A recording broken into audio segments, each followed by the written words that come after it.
So in this video, we're going to make a installer for Windows. So the first thing we're going to do is we're going to make a .NET Core application because they're obviously the modern thing. It doesn't really matter what the application is. It's about showing you the installation process in this case. So just going to make a console app from new. And then we'll just simply add just a console.readline to keep the application open. And then we'll just compile it with F5 to make sure this runs. So you can see hello world, and then you press enter to close the application. So that's all we need for our application, if you will, that we want to distribute. Just come out of full screen a minute to get these sides up. And then now for an installer, we want to, first you'll have to go to the internet and download the Wix installer. So we type in Wix install or Wix installer, you'll get to wixtoolset.org. Go to the downloads page, download Wix 3.11 or whatever's the stable at the time, and then install the Wix toolset extensions as well, and then restart Visual Studio. If during the install process you get prompted by Wix to say it needs .NET Framework 3.5, then open your start menu and type feature, start typing feature, and you'll see turn Windows features on or off. Open this, and then the top entry is this Framework 3.5. You simply check this box and click OK, and that will get Wix installed. Then in your solution to the product you want to make an installer for, just right click, add new project, and then in here now you should see Wix toolset. Make sure you select version 3, not 4. And then I typically call the installer the same name as the application. So in this case, it's console app 1 and then .installer. You can call it whatever you like. Well, that's my convention. And you're doing the setup project for Wix v3. So you click OK to that. And this will add an installer project that then you can right click and build. And you should be able to build a blank project. The product manufacturer attribute cannot be empty. Okay, so just before you can build, we have to at least specify a manufacturer. So let's just get started on this and add some basic info, and then we'll get it compiling anyway. So if we start with the product itself, the ID is basically a unique identifier for this product, which will identify it from any other product out there. So we basically want a GUID for this, but we're going to make a 32-bit and a 64-bit version of our installer and our product, if you will. So instead of just being a GUID like we have here, pasted in, we're going to make an if-else statement. So to do that in Wix, it's angle brackets question mark and then if, and then angle brackets question mark else, angle brackets question mark end if, and that's the an if else statement basically. And then in here we do question mark define, and we'll call it product code. So this is making a variable, and then product code equals and then whatever the value wants to be, otherwise another value. And then in here we'll do tools, create GUID, registry format, create a new one and copy, paste it in there, new one and copy, paste it in there. And make sure you do this, don't copy these exact IDs, make them yourself each time. So that'll give us a product code as a variable. And obviously the if statement we need to actually specify when it's 64-bit or not. So to do that, to access effectively this drop down here of what configuration we're in, what platform we're in, these values, we need to do a $sign. So to access variables, it's a $, open close brackets, var dot, and then the name of the variable. And this is a built-in one into Wix. So platform is a built-in variable that will match this exact text here. So any CPU would be the text right now. And if it says x64, we're going to presume, in fact, you don't need the quotes around it. You can simply do, directly like that. So if the platform is x64, then this will be the ID for it. Otherwise, it'll be this. And then same as how we've accessed the built-in variable here with var platform, we can now access it in the ID. So we'll set the ID, but this time to var product code. So we first checked a variable if it equals 64-bit in this configuration. And then we've made a variable, we've defined one called product code and give it 2 unique ones based on 32 or 64-bit. And then simply assign that to the product ID. So that's the first little bit. The name will be the name of our installer. So we want this to be the actual name of the product, but instead of simply typing a name here, we want to put this in another class, similar to the way you put different things in different classes and different files in C#. Because this is going to be a string, and again the name of the application you might change when you come to make it for different languages. We'll put it in a localization file. So right click on the installer, add new item. And then the little annoying thing with Wix, now you'll notice we want a localization file, but if you notice up here it's made of v4 default selection, not v3, even though we're in a v3 project. So make sure you click v3, then localization file, and then we'll just call this common. You can call it whatever you like. I just call it common. And this will give you another file. And then here you can see you're defining strings. And it's basically a way to store localized strings, so strings that are different per language. And we're only going to have English in this example anyway, but it's setting up the project correctly for future change. So in here we'll give the variable name. We'll call it product name, and for 32-bit, and we'll call this console app, and in brackets 32 bits. That's what we want to show in the installer when they're installing, the name of our product. And when it's 64-bit, we'll say 64. And that's now a variable. It's a localized variable, so you access it slightly differently, but it's still basically a variable. So what we want to do here, instead of having the name, you would maybe think that you'd do var dot and then a product name like that, similar to here. But this isn't a variable, a localized file. They're not exactly variables as such. The localized variables basically, so you access them differently. So instead of a $, you do an exclamation. Instead of the word var, you do loc, short for localization. And that's how you now access a localized variable name. But the difference is, similar to the ID code, we want the product name to change based on the platform. And you can see we name these this way for a reason, because this is the name of the configurations here. It will be in a minute. We'll add x64 and we'll remove any CPU. So we're looking for this exact name, x86 or x64. So then instead of having the direct text there to pick the variable of product name, we can literally take this platform name, which will be either x64 or x86, and replace it there. So we end up with this string. So now this string will be the name of basically we'll pick one of these two based on the platform that we're in. The language is, again, that's going to be, see, the language is going to change. We're not sure where we'll change it yet. When we come to do installers for different languages. So we'll just leave that in for now, and then when we get to doing different languages, we can basically change this. I guess we could chuck it in a localized string for now as well. So we want it to be 1033.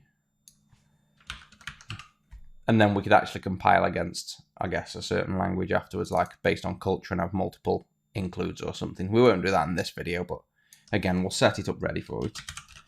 So we'll say this is language. And then to access that, we'll do the same as we do here, where we access a localized variable. But this time it's just language. Version, we will access, we'll create, for now, we'll simply define a variable called, say, build version. And we'll just set it to 1.2.3.4 or something. This will change, but just so we can get the product building, we'll use that for now. And then what we will do is actually pull the version number from this application, our actual project. So in our console app, we'd pull it from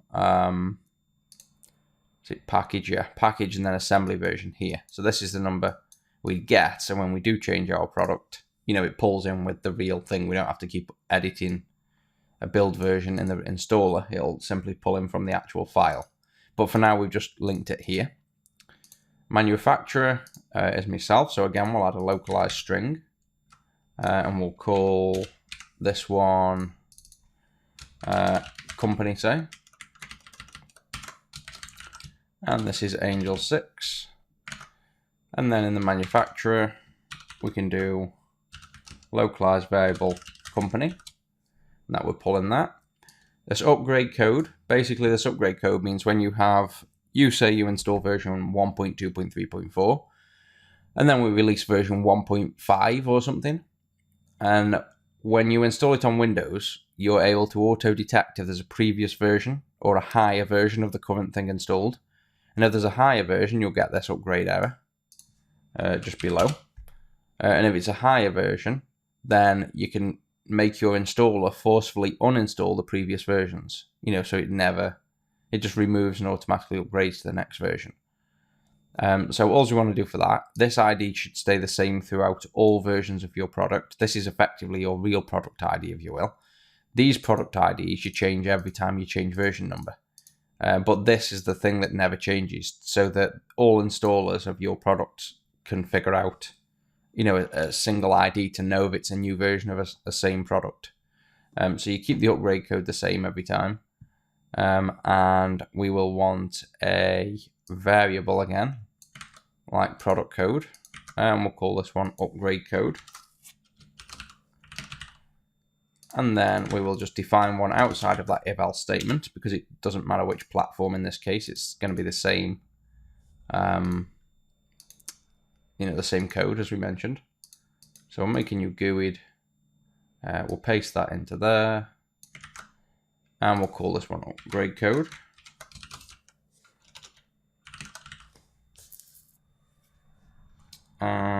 What's next? So for start with, now we've got a manufacturer, I guess this should build as being duplicated. I copied and then removed the other one. Put the 32-bit back in there.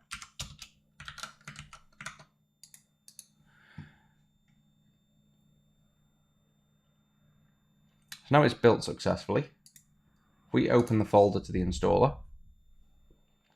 go to bin, debug, enus, and here's our installer. So if we double click this, you can see it says console app 32-bit. And nothing will happen because there's no files to install. So this thing will basically pop up with a prompt in a minute, and then I'll click yes, but it won't install because I'll just cancel this out. It won't install because there's nothing to install yet, but that shows that the name was correct. So let's just quickly fix these configurations. So in this drop down, click Configuration Manager. If you don't see that for any reason, right click the solution and click Configuration Manager. And then here is the solution platforms. So we'll click Edit. We'll, where's the add? Oh, click New then in the drop down. The new one we want is x64 because we don't have it.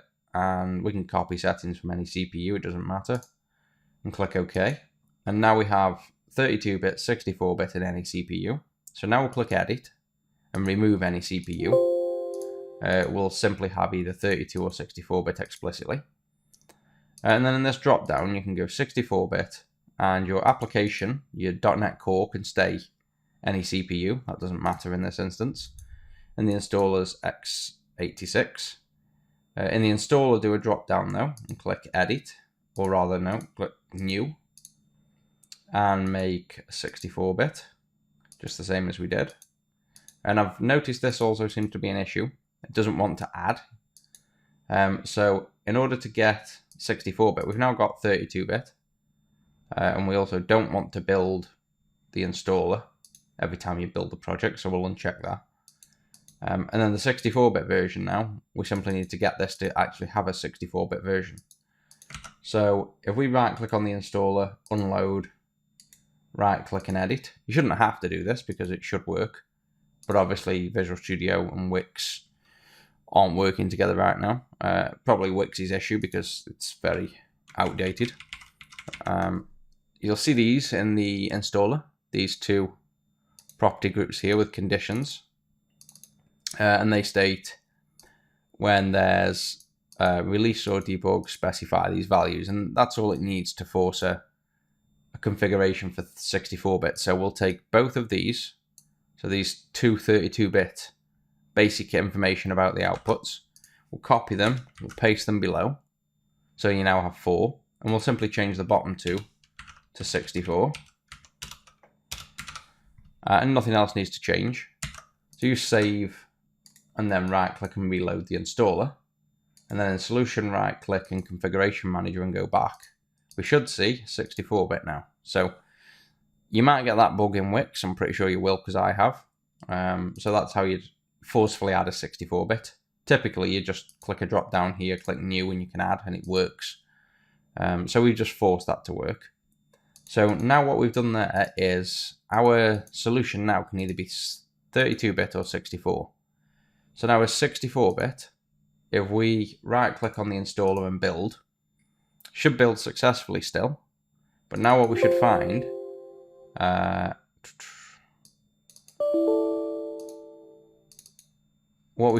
is this product code here should have selected the 64-bit version. So when we open up the install, or when we try to run the installer this time, we should see 64-bit. So there you go. So we now have a 32 and 64-bit installer that at least picks up the name of either the 32 or the 64-bit values. And we have it building successfully. So now we need to move on to actually, doing something with this. So we'll move on to the package, which is inside the product. So you'll notice if you collapse product now, you're down to, there's your product, which is going to contain all the information about the product, all the files to install, everything else. And then outside of here, which we'll get to after, is the folders to create and the files to actually include. So inside of product is your package. Now the package, we need to specify a bit more information than we've got. So we have right now, install the version. 200 is fine, just leave that as standard. Compressed obviously compresses the installer to make it smaller, which we also want. Install, it's either per machine or per user, like you get on most installers. So we're going to install our application across the whole machine, no matter which user installs it, which is the most common as well. So it goes into program files and it's accessible for all users. But we want to add a few more things that's makes it nicer, some details that we want. So one is we want to put the platform in, so it at least knows the platform. We've got that variable, so we should add it just as an extra, piece of information. Then we have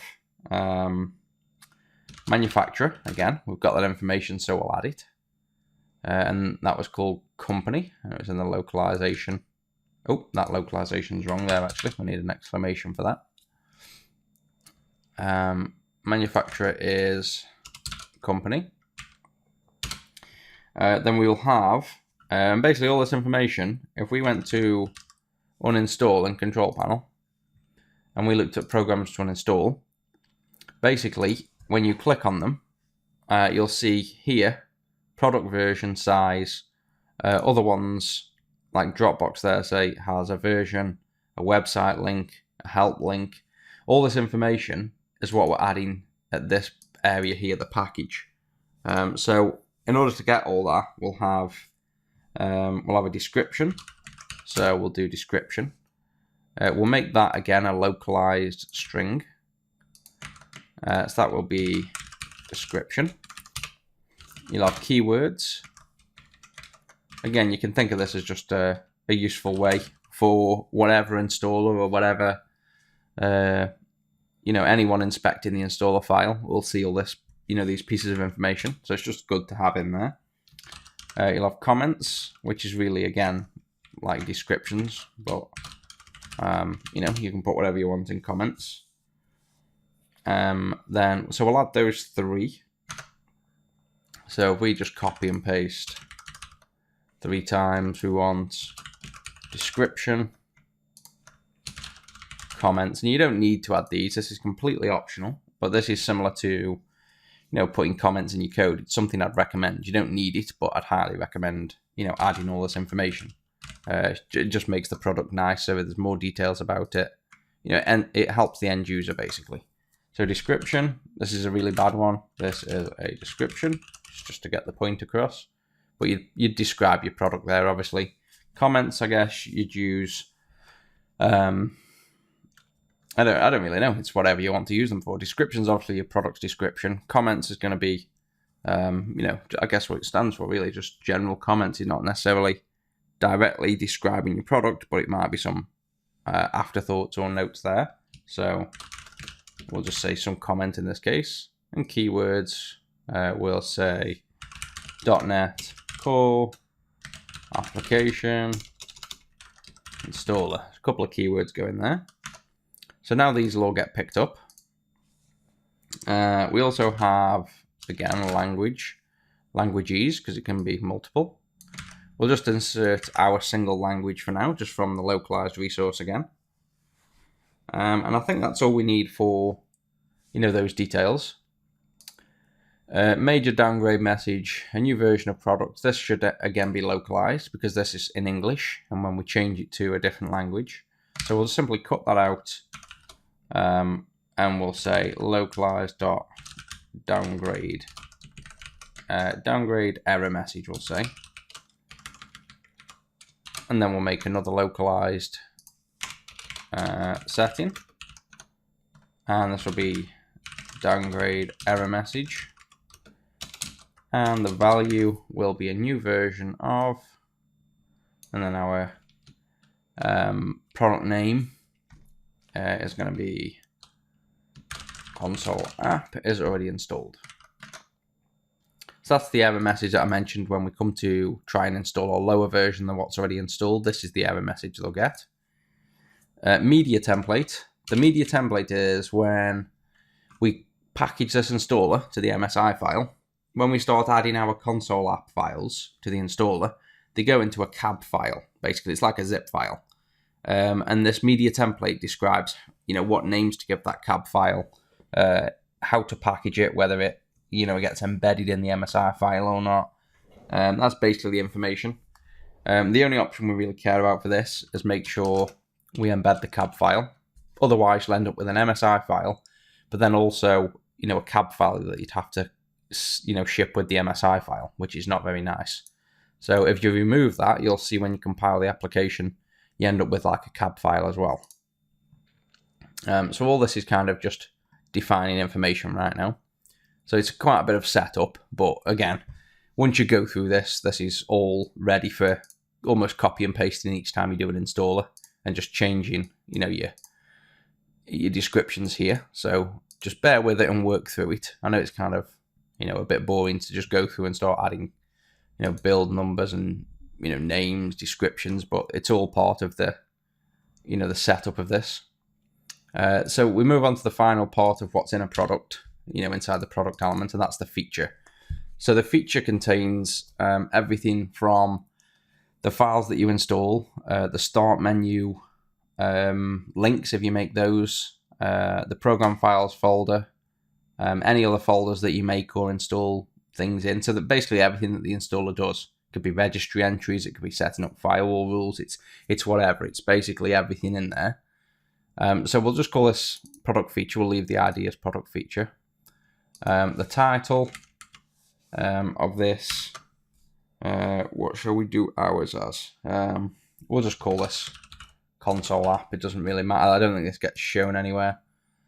And then in here, what we have, you'll see is, like I say, this can be now files, it can be registry entries, it can be whatever. And you can define them directly in here. But what you typically do is you're now referencing it instead. So instead of defining files directly and having a big list in one file, we say we want the components to be installed, but we're talking about a group of components. So in this case, it'll be a group of files and shortcuts and things. And it's called product components. And if you scroll a bit further down, you'll notice it's here at the minute. It's in product components. This is a group. And then it gives you a little bit of comments about this is effectively where you add your files and your registry entries and blah, blah. So we'll leave that called product components. And we know we simply need to make a component group with the ID that matches. So this ID matches this ID. And then we're good to go. We can add files to this installer here. But we won't add files here. We want to clean this up, so we'll cut that out. Right click on the installer. We'll do add new item. Make sure we're on version 3 still again. And this time we want to make directories. So for making a directory, you'll need to have, again, the same, not localization file, you'll need to make a new installer file, which is the same as the product file, WXS. So we're simply moving, it's like making a partial class, if you will, or simply another class in C#, simply splitting out all the information across multiple files, so it's easier for us to find. And we'll call this one directories, because that's what we're going to put in this file. And then in here, we'll simply paste the bit we cut. And all we've done is shifted the components out. Or rather, what am I saying? Directories is what we're going to move to in a minute. Make another one, add new item, installer version 3. This one's going to be components. So we'll paste that again into the components one. And then as I was kind of getting ahead of myself there, go back to product, you'll also see the folders. Here is another fragment in the product WXS. We'll cut that one and we'll paste that into the directories one, which is what we've made. So now we have components with the components in ready to access, directories with the default directories in there. And this product file is now almost finished. So we've got to actually add the directories and the components, the files to the installer. But in terms of the product, we'll just add a few more things. So one, we'll add an icon so that the installer has an icon in the add remove, and then we can use the icon for shortcuts and things. So you can place it anywhere, but I'll place it, say, between the media element. You simply type open bracket icon, give it an ID. I'll say it's called icon.ico. Give it a lowercase. And that's just a, so it's easy to remember. You kind of think, what's the main icon to the application? I'll just call it icon.ico. It's just an ID, so you can name it whatever you like. And then we just have to say source file. And tell it where the icon is. So we don't have an icon yet. So in our application, I'm just going to right click and add. And I'm just going to say existing item. And I'm going to pick the icon from, I'll just pick my Angel 6 icon. I'll have to drop down this, all files. And we'll pick this green icon. And it gets added to our actual product, not the installer. It gets added to our product, our whatever program we want to install. I'll just rename this to app.ico because it's the app icon. And now we just need to reference this to the project's files. So in order to do that, in the installer, just like any other project, when you want to reference another project, we need to right click the references and add. And then we need to go to projects, double click the console app, and then it'll appear down in this list and click OK. And now we get a reference to the project in the installer. So in order to get the path of where this console application is, so if we right click and open in Explorer, this path right here, which is where the app icon is, in order to get this path, we have to do, it's a variable, just like we do variables. That's $var dot, And then to get the project directory, you type project dir. But what this will get is the project directory for the installer, because this is the installer's files. So in order to get the project directory of another project, you simply have to put var dot, then the name of the project first, or in this case, console app 1, and then dot project dir. If your project name has got dots in, that's fine. So if it was console.app.1, then you'd actually type just console.app.1.project directory. It doesn't matter, it will still work that way. So that's how we use an inbuilt variable to get this directory. So we're now in the console app directory. It already has a trailing slash like that on the project directory, but I still add one anyway, and then do app.icon. And the reason for that is if you remove it, I tend to find that the name of the file blends in and looks a bit strange. So just for visually being obvious and clearer, I put a backslash here. So this should now link an icon to, it should find this icon basically. And this has just been added as an icon. It's not being used, it's simply been created. Now we've linked it and we've now given it an ID of icon.ico. So in order to add that icon to the installer, so it'll show up in the add remove programs and be used, as part of the installer, we need to make a property, and the ID in this case is actually a hard-coded ID. So by simply typing the exact right thing, which is app, what is it? What's for the icon? I think it's app product icon, and that is a special ID that the installer will pick up, and then the value of that needs to be the ID of an icon. So in that case, it's this ID. So that should give us the icon. We can start commenting here. So use the icon.ico icon for this installer. Shows up in add remove programs. Let's go back up and comment these. So give product a unique ID per platform. Fixed upgrade ID. Build version's temporary because we'll move that so that can stay. Define main product. Provide package details.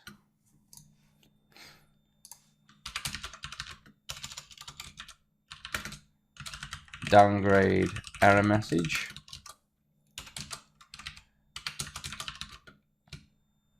Include .cab file into .msi file.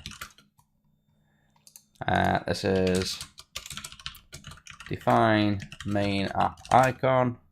Use app icon for installer. Define components, shortcuts, files, etc. for installer. So that will now use an icon. The one other thing we haven't defined here in the package for the add remove details is, if you noticed when I went to the uninstaller, some products have a website, a support link, and a help link. So you'd expect to do it here in the package details, but instead you don't. You do it similar to the icon. So the icon's part of the add remove thing. So copy and paste that, and the other ID for the link, I think it's app Earl info about, because it's the info and about link, if you will. It's the support and the help. And this is the physical website, of your product. So we could put this into a variable, or we could move it up here so it's easily defined. But to be honest, I'll just put it here for now, just to show you there's multiple ways of doing it. So we'll do angel6.com, and that will be in the add remove programs. So help support website shows in the add remove programs. Then what else is there? So let's check we can still compile this.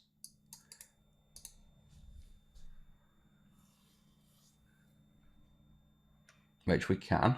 Now if we open this up One thing you'll notice is for an installer, I know it's not installing anything at the minute, but still, this opens up and then just goes away. There's absolutely no UI. And that's not because we're not installing files. It's simply because by default, the installer is set to basically have no UI. So let's also just add some UI to this installer. We'll add a basic terms and conditions page and then a next to install.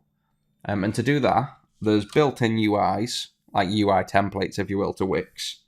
And to define that, you type UI ref, and then we have, again, a special ID, similar to these property IDs. The special ID for the basic UI is Wix UI underscore minimal, I think. And then this is create a basic UI for the installer.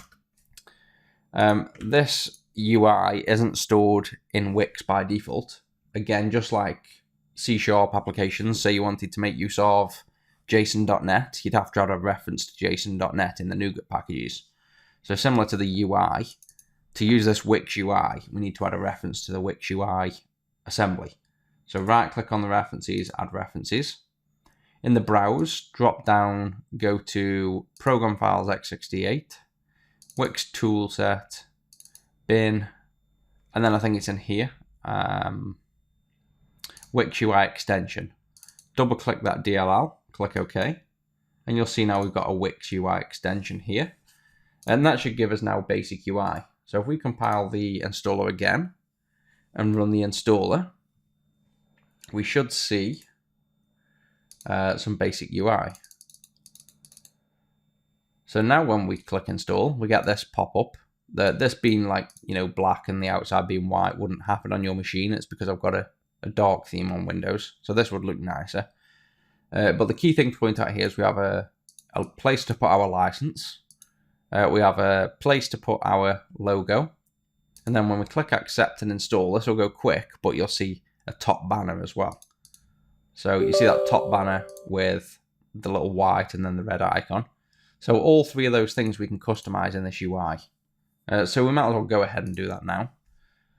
So to customize the banner on the left and the banner along the top, we want to open up the installer folder, create a new folder called assets, and in this folder we will place 2 images that we can then reference.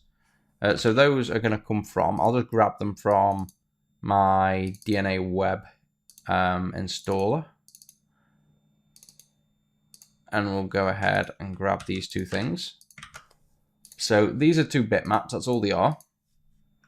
So if you want to make bitmaps, make them however you like, Paint, Photoshop, whatever program you want to use. The background is the left image, and the key thing here is it's got to be a bitmap that's 493 pixels by 312, and the banner is going to be 493 pixels wide by 58 down. You can see these 2 are basically, I've put like a green background there and then a green banner. So you'll get this in the source code, the links will be in the video, so you can simply take these bitmaps and edit them yourself. But basically make an assets folder in the installers project, plonk them in there, and then we'll link them again with the property, like a unique property, the same way we've done this. But this time, because it's in the Wix UI assembly, we type Wix variable.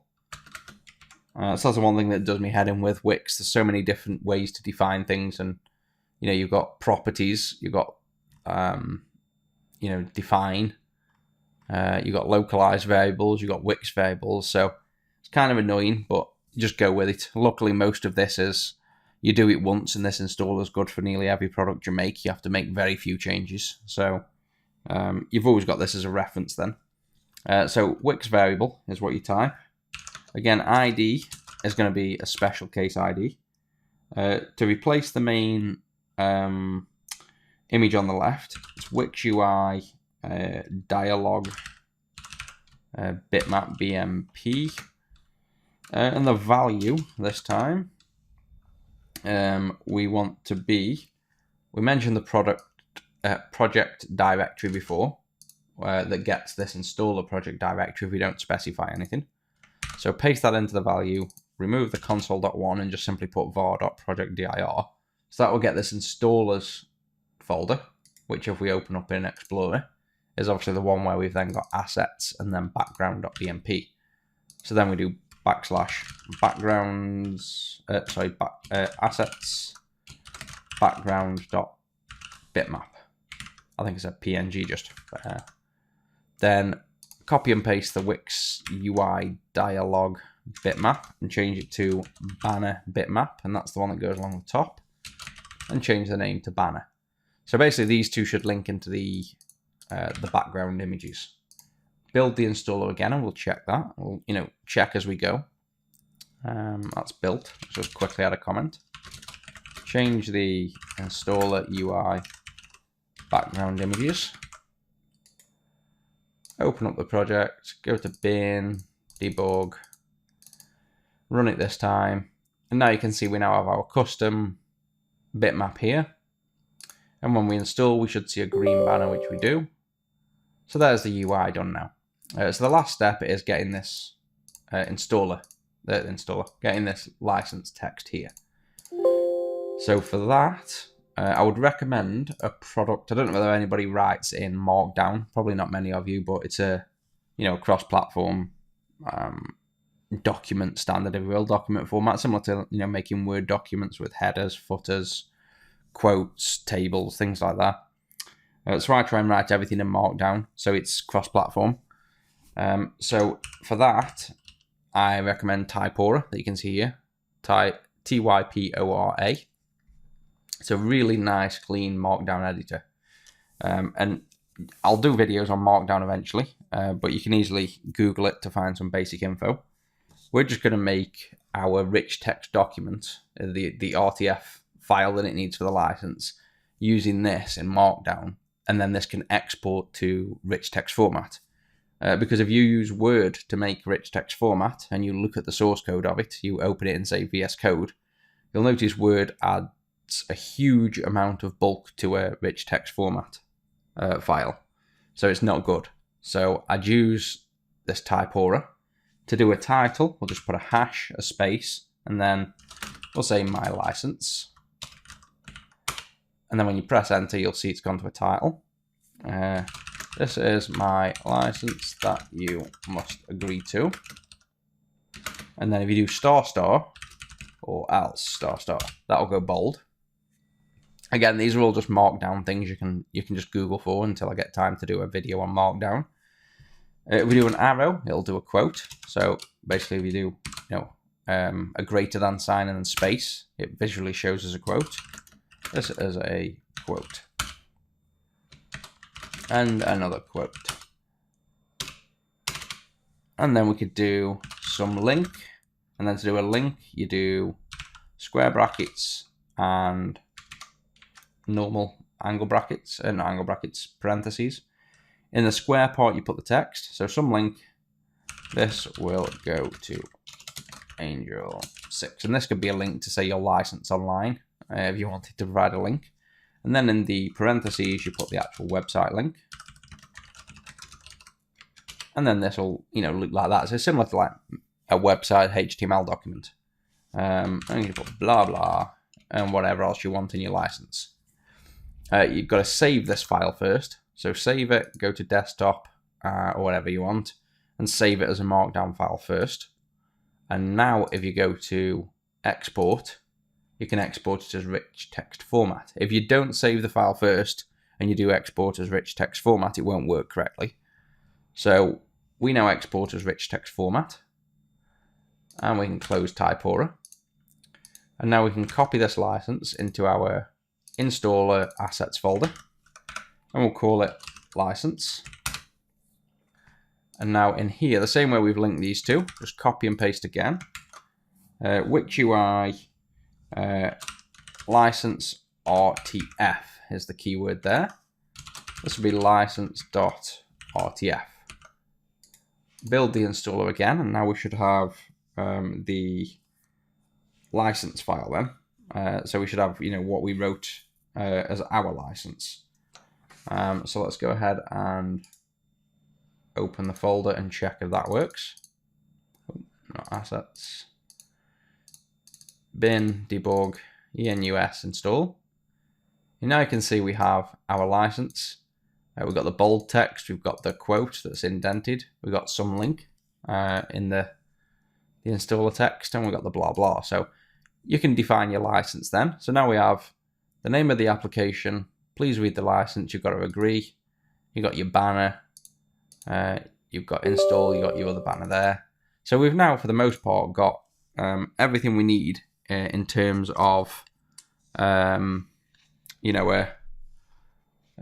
the structure of the installer with all our kind of UI involved and everything there. So now we really want to move on to getting the actual directories and files. So if we quickly open the console app folder, and this will be different if you're not installing .NET applications, but to install a .NET application, or rather, say you wanted to install a .NET framework before .NET Core come out, a normal C# application, you'd compile, and this would be what you'd, in your bin debug, it'd be what you'd effectively, install. It'd be in release format, but, to be these files.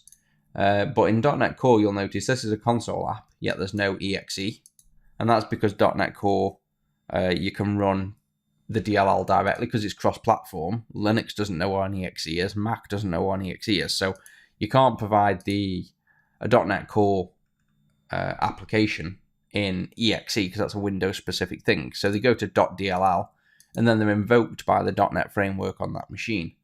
So if we go to the folder, for example, here where it's compiled, and in the address bar we type cmd, short for command, and press enter, it'll open up a command in this folder.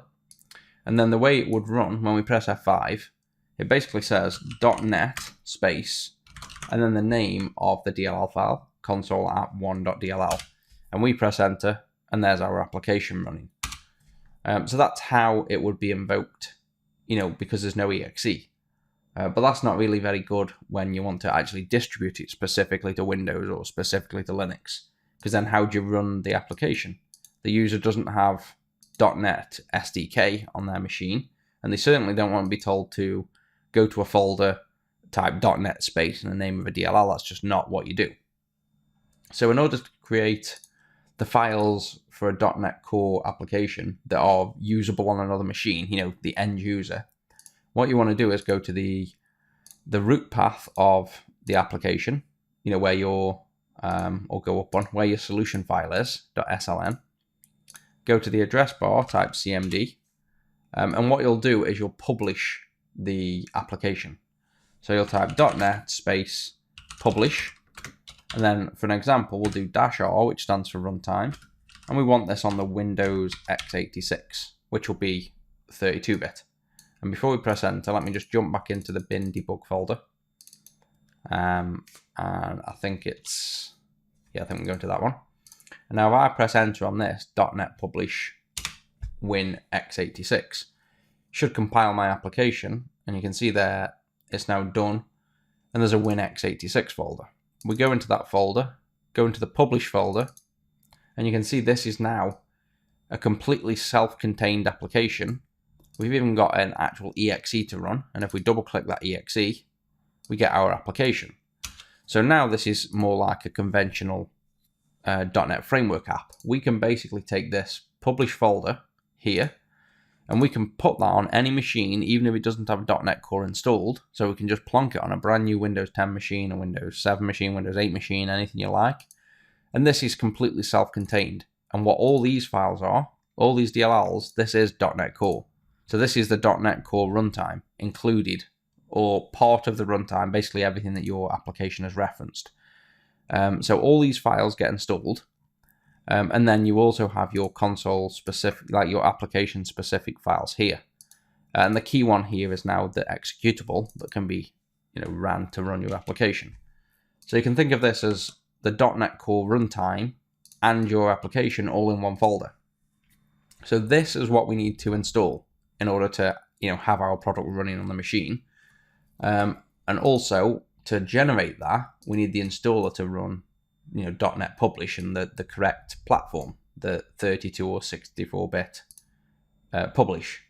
But that's how you do it manually. You basically go to the products folder where your solution is, and then run a command line, and you type .NET Publish -R for runtime and the specific runtime you want. So you can generate runtimes for, Linux.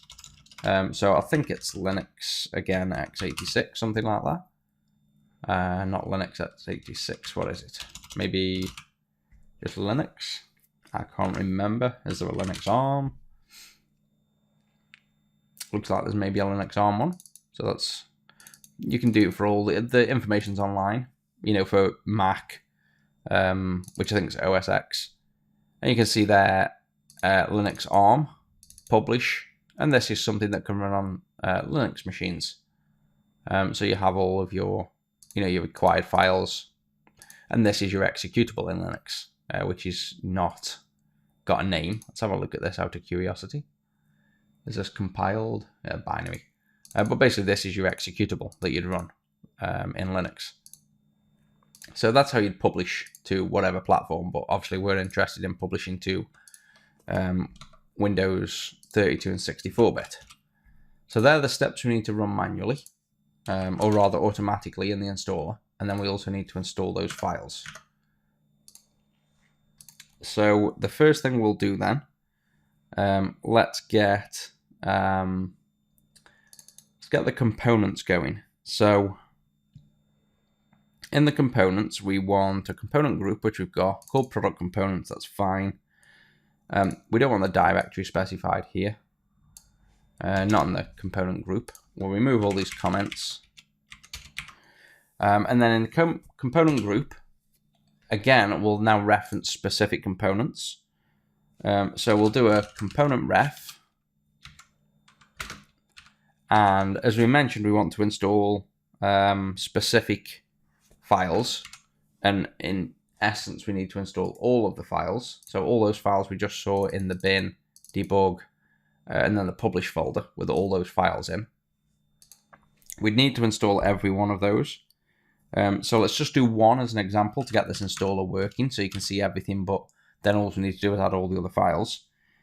We'll call this test file, and this is a reference to something that's going to have test file as the ID. So then, in order to install a file, you need to know where it's going to go. So the components is going to define a reference that says we want to install test file, but to a specific folder. And then we obviously need to define that folder. So let's step over to the directories first. And the directories now has an ID of target dir, which is simply an ID we've given it, and source dir. So they're the standards, so let's leave them as they are. There we go, let's get some spacing. So that's the master directory, simply leave that as is. That's, doesn't actually go anywhere. That's simply the primary directory ID. The next one in, program files folder, is the C drive, and then program files or program files x86, depending on which one we're running as. So it will pick one of those. That's a special key, special ID again. So this is basically saying the program files folder.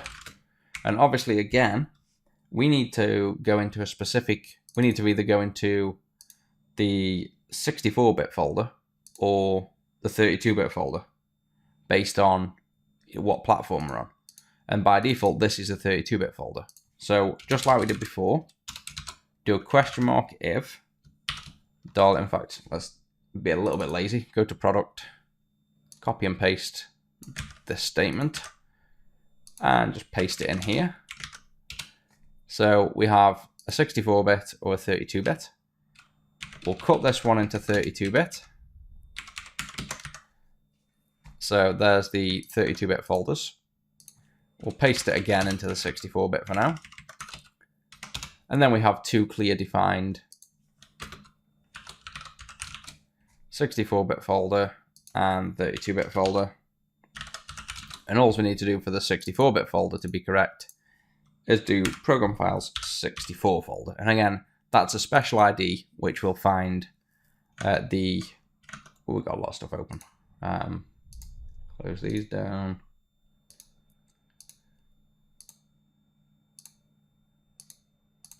So the program files 64 will be this folder, program files. Program files on its own folder is the 32-bit folder. So that's what these two are now going to point to.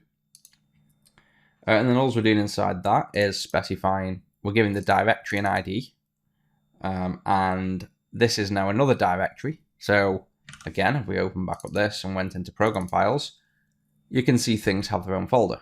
So we want a folder in here for our application, and we want to give that a name. So again, in here, the name we will put in the localized folder, localized strings. We've got product name here, but we don't really want to see, we don't want that as the name of the folder. We want it simply to be probably console app without spaces. So we'll copy and paste that.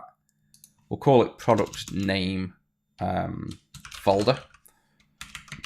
Product folder name is probably a better variable, but we'll leave it as that.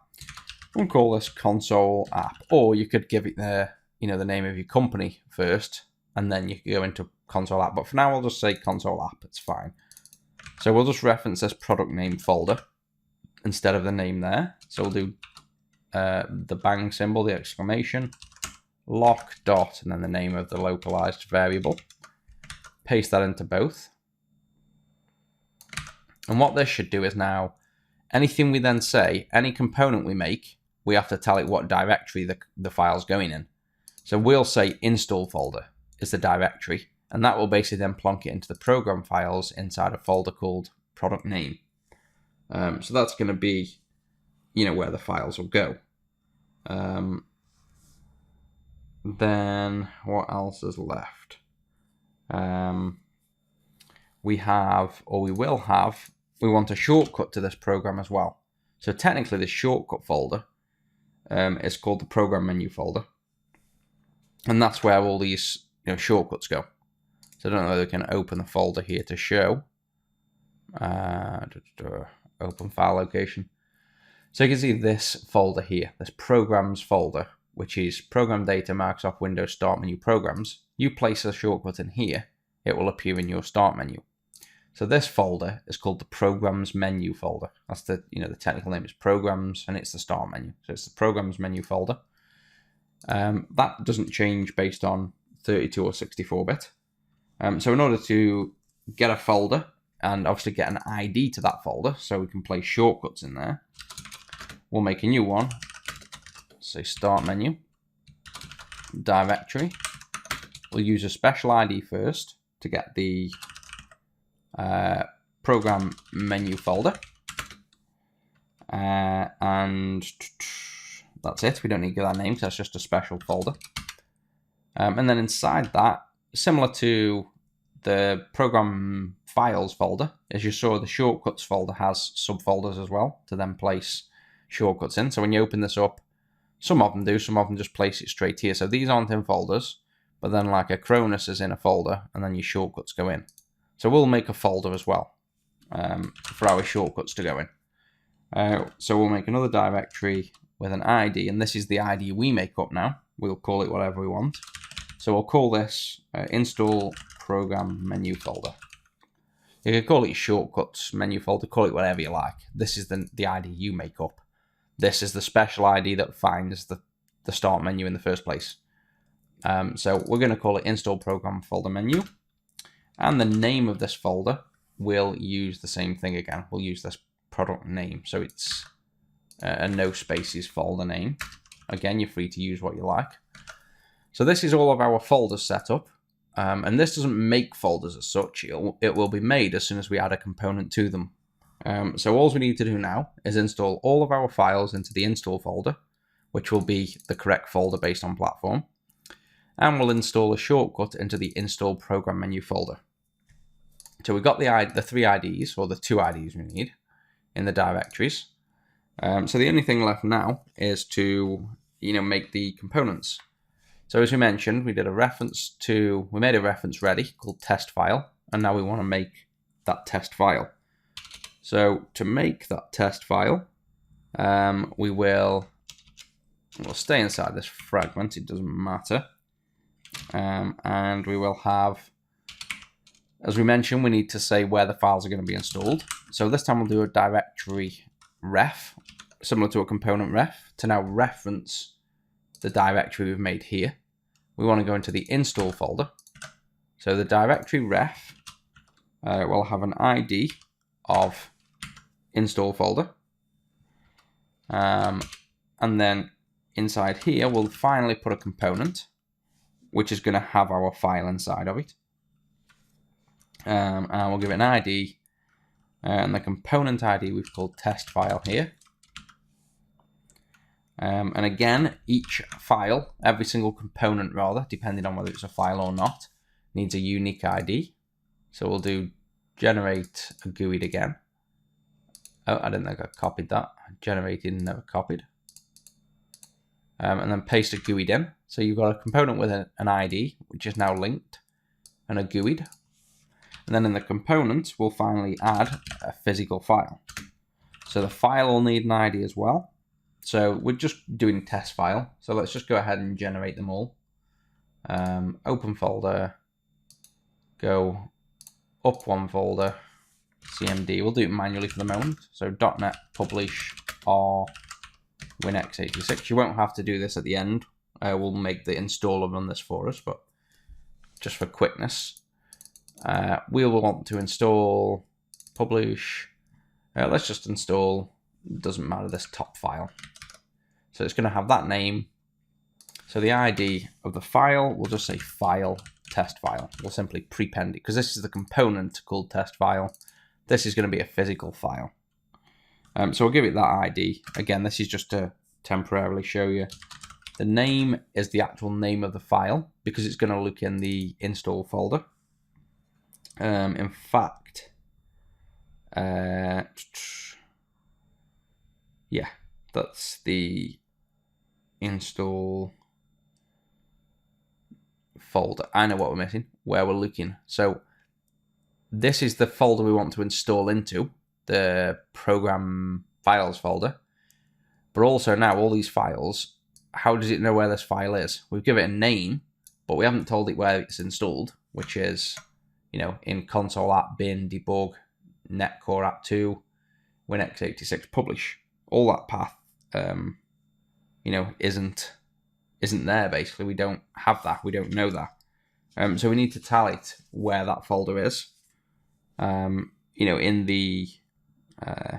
a variable really. So we want to define a variable that generates this base path. So again, for now, let's just chuck a, well, let's type it in for now, just for this demo. So in the directory, so everything inside the directory, the file source of all of these files, we will want to create, you know, the path. So the path is going to be, it starts at, I believe, the installer's path. Pretty sure it starts here if you don't specify a source. It's going to look in here for files. So based on our project, this might be different for yours. We start here. In order to get to the bin folder of where our files are, we need to first go up one folder to here. So let's type that in. So that's // We then need to go into console app 1. So we'll go into that folder. Then it's bin debug. So it will be bin debug. And then netcore app 2.0. And then WinX86, which would obviously change per platform. So it would be Win, and then instead of x86, it would be var.platform to pick the correct one. And then / bin debug corner tap Win86, and then it's going to be publish. So publish. And then /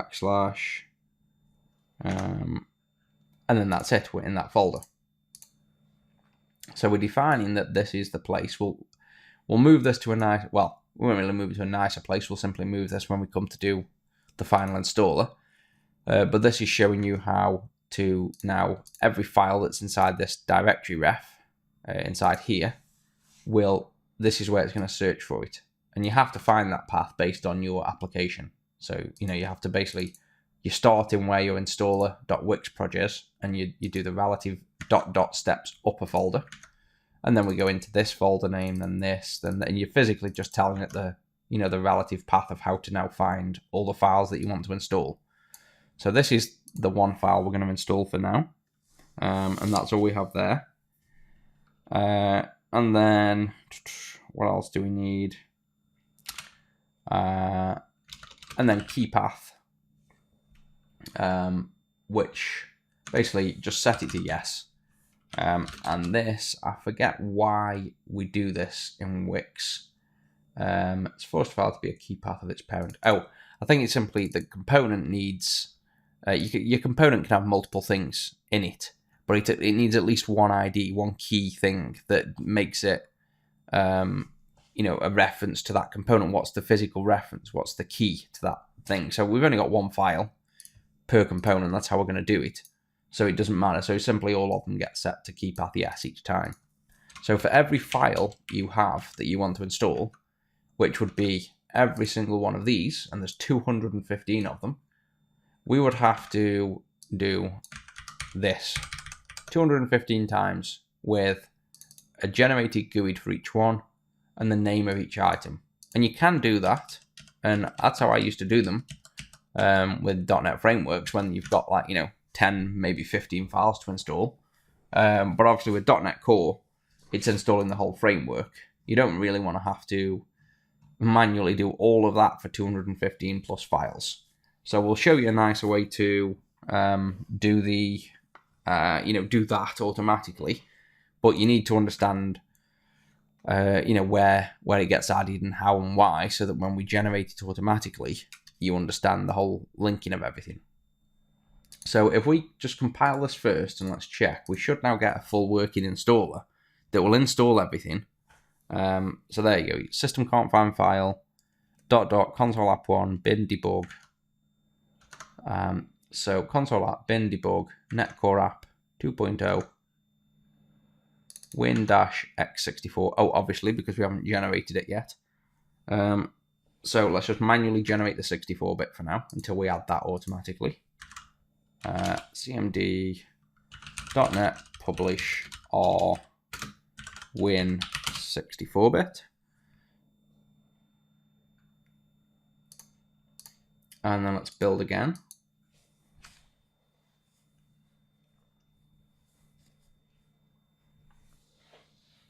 The directory install program folder is in the user profile, but not in the remove.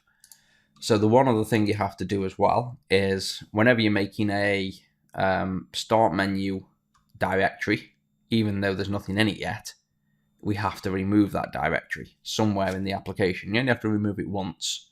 So again, considering we're only installing one file, we will add that key thing we have to do to remove the shortcut. We'll just place it in this one component. Doesn't matter where it goes, as long as you remove your start menu item on uninstall. So for that, we'll simply say remove folder, it is. And the ID, what do we do here? The ID is just the ID of this item. It's not actually the ID of the thing we're removing. So we'll just say remove start menu. The ID that we want to remove is basically the directory. So then the directory is this key here. So that's the directory we want to remove. And when we want to remove it is on uninstall. So remove start menu items. And like I said, that can go in any component, any one component, it doesn't matter, but you only have to do it once and you have to do it somewhere. So now the build succeeded. We will open the folder, bin, debug. We'll install this now. So now when we double click on this, we have our license, we accept, we install. it's gone through and it's completed successfully. So now, if we go to, that was 64-bit we just installed. So if we go to C drive, program files, you can see we've got this folder, console app. You can see in there we've got the one file. So now if we go to uninstall,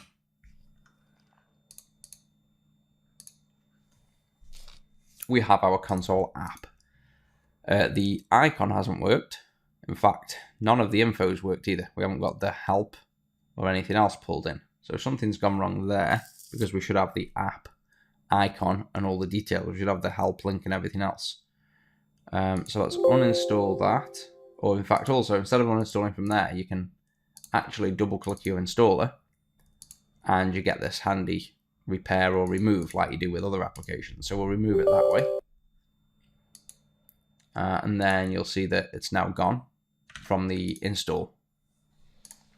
So let's just figure out why. First, the icons and that haven't appeared, which they should have. We should have the icons, we should have the description. So why do we not have that info? That actually should have worked. Let's try the 32-bit a minute, in case it's something specific to the 32-bit.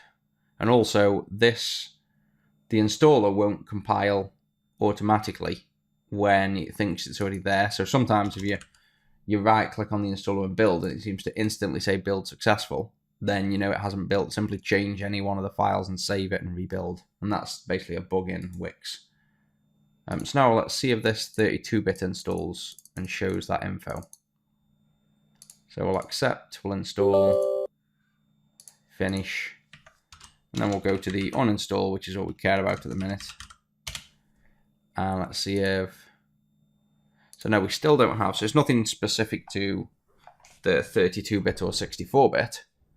It's simply that we're not getting the icons. Where do we have it? We have icon here. So let's just first try and change icon to icon 2 and see if that fails, which it should.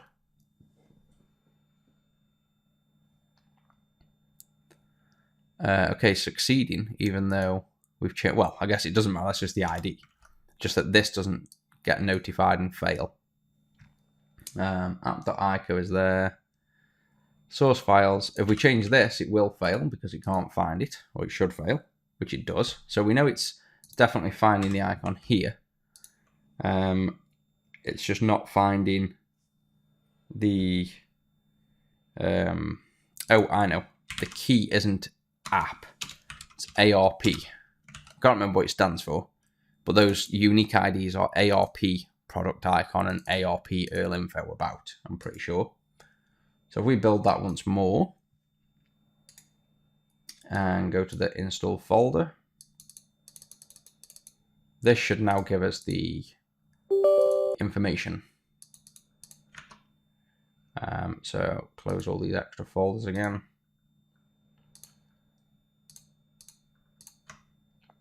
Refresh this, and there we go. So now we have the icon, we have the help link at the bottom, the source link, we have the product version number here, which is what we set, and we have our company name there.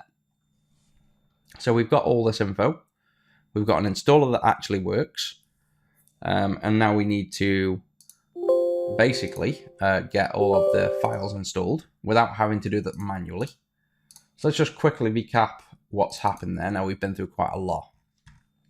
So your product has got a unique ID, the upgrade code, and this will, excuse me, this code will stay the same for all versions of your product. So version 1, 2, 3, every version, this should stay the same while it's the same product. And then for every install, every version change, you make a new ID. And because we've got two versions of the product, 64 and 32-bit, we make a new ID here each time we change the product code, the build version rather. That's where we get the IDs. We then simply define basic information about the product and the package. You know, your build version, your language, your name, comments, all that stuff. Error message if they try to downgrade. The media cab file now, if I remove this embed cab and we rebuild the installer and then open the folder, you'll see what I was talking about now. You've got an installer, but you've also got a cab file that needs to go along with this in order to install. So if we open this, you can see it's got the file. It's got the component file test file, and inside there it's embedding the file. So that's why you put this embed cab as yes, so that when you compile it, it removes, this basically goes inside of this MSI. So that's what that media template does. Then we define an icon. We use it for the add remove programs. We use the website in the add remove programs. Then this spins up the UI for us that you saw. This defines now what to install in the MSI. And the only thing we're installing is a link to this product components group. That takes us over to the product components group, which is here.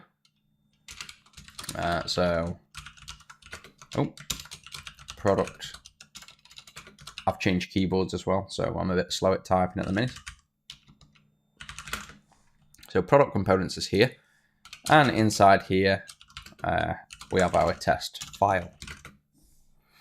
And then after that, we define where the files get installed. So installed files.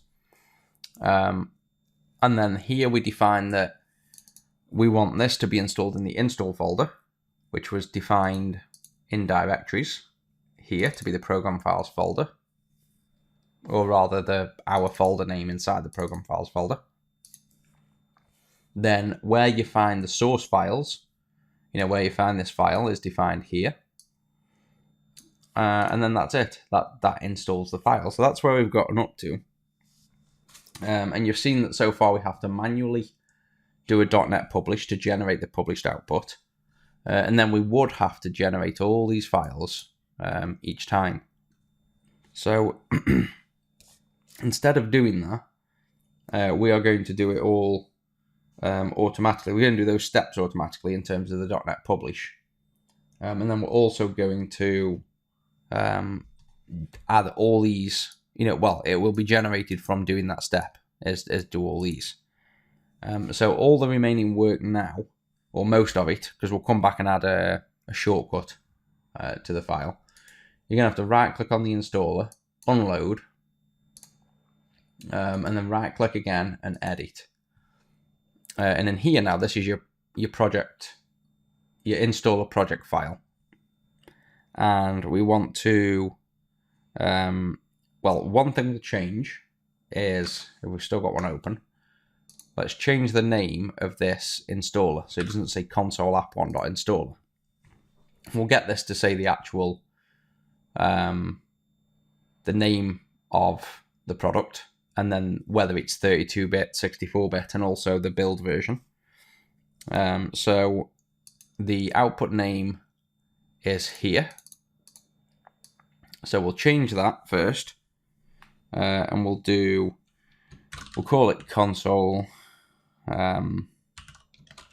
app dash, which we could actually pull in, but we'll just type it for now in here. Then we'll do a variable configuration, which is this debug or release. So we'll do configuration dash platform, and you'll notice in the project file we don't have to put var dot. So again, yet another way of accessing certain things. And then the build version we haven't done yet, so we'll come back to that. So for now, the output name can just be this basically. That's fine. So we're going to rename that file. All the rest of the stuff I think can stay the same. And then here you'll notice at the bottom also, to modify the build process, you can do like target before and after build. So that's exactly what we're going to do. So we'll delete the comment tags around it. And then we're going to run things before build. So as you noticed, what we had to do manually before was run a command line argument. So let's go ahead and run that now automatically in here. So to do that, we'll do exec and then command. We will do .NET publish and then it was, if we go to, well, I think I can remember what it was anyway. We won't reload the files. So we went up one folder, went to console app 1, then it was bin, I can't remember. Let's open it back up. Bin, debug, so it'll be bin, and then configuration. So $configuration, and then it's .NET Core App 2,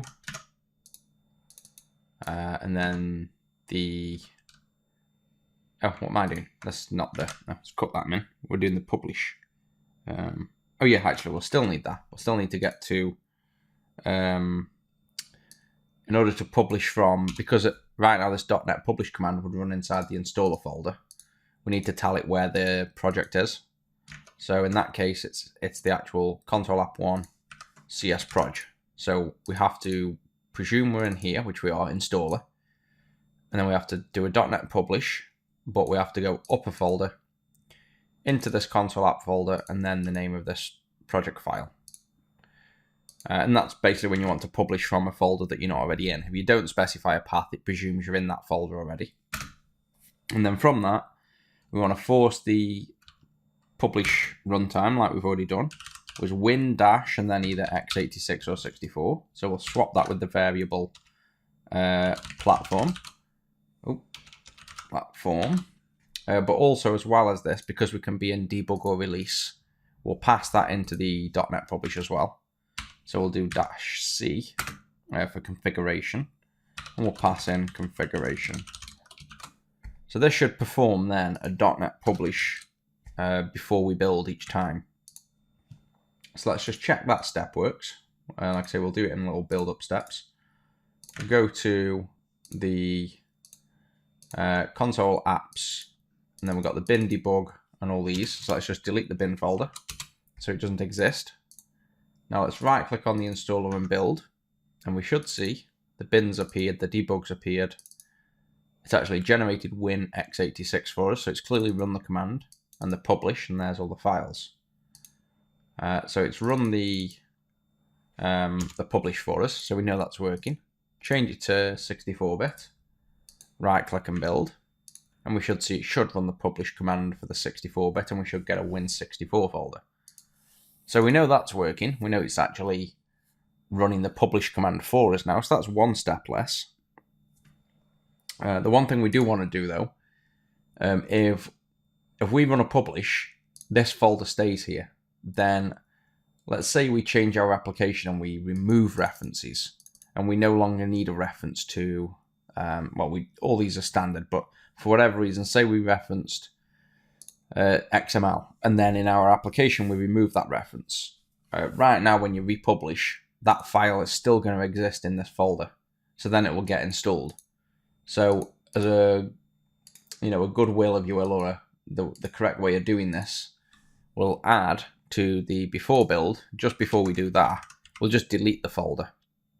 So standard Windows command line, we'll do RD for remove directory, / silence, or Q for quiet, and S for not confirming. So basically RD / S / Q will simply delete a folder and delete everything in it. That will be not the CS proj, so that will now be console bin, then configuration, then it was .NET Core App 2.0, and then the name of the configuration folder, which is win-platform, and that should delete the folder before it publishes. So I don't think we need, well, we might as well check that, but I'm pretty sure that will work. So we have the folder here. We're in 64-bit. So when we right click to build, should delete the 64-bit folder first. which I think the thing is we haven't seen it works. It's worked fast and done. So I'll tell you what, let's make a folder in here called my folder. And then if we run the command again, this should have removed my folder, which it hasn't. Okay, so maybe that isn't running. That should be running. Okay, let's just unload. Let me take a quick look. I've done that correctly. So before build, remove directory, go up one, console app one. Oh, we've got two console app ones. So good job, we did check. Reload. Yes. So we have the Win64. Right click and build. And that folder should disappear. Or it's disappeared and appeared. But it's still not worked. It's funny how it's not failing as well though. Okay, let's unload once more. What else have I missed? Remove directory, silent queue. In fact, what we can do for quickness is copy that. Let's run it from where it will be executed from anyway. Oh, in fact, that was right. It's console app one. Oh no, we're already in this. Yeah, that's fine. So we would be in this installer when it runs a command. So let's run this actual command. So we'll paste that in. We'll simply change this for what we know, which is configuration would be debug. And .NET Core App 2.0 win and then x64. And before we run it, let's just go to the folder to see. The system cannot find the path specified. So what have we messed up there? We're in there, we go up one. Console app one. Obviously something obvious I'm missing here. Bin debug. Bin debug. Oh, .NET Core app, not .NET Core app. You can tell it's getting late. Right, .NET Core app. So now finally this should work. So we should see, again, the most basic steps taking a while here. If we now build this, we should see that folder disappear. There we go. So it's now going to delete that folder first and then publish. So we can be guaranteed that, the publish command is nice and clean. So I'm happy with that. Let's unload again, edit the file, and let's put a few notes in before it gets too large. So before build, clean previous build folder, publish .NET Core app,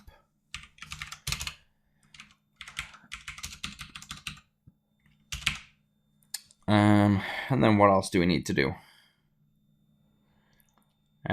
We will want to, I know what we want to do, the build version. So I mentioned near the start that we want to pull in this assembly version from this console app, not from the build version we temporarily put in the variable. So in order to do that, we will need to get assembly version. Now in Wix, to get the assembly version, there's a get assembly identifier, luckily. It's a built-in thing that will read DLLs, if you will. So these compiled DLLs. So to do that, we'll now need to specify, we'll need to know where this file goes, this DLL. So when we open the folder and it gets published, we end up with a published one, and in here it ends up for ours being this console app1.dll. So this is the one where if we did properties on details, we get the version 1.0.0. If we change the console app to 1.2.0 and we just reload, in fact that won't quite work yet. If we just build that one, and let's just manually run a publish for now.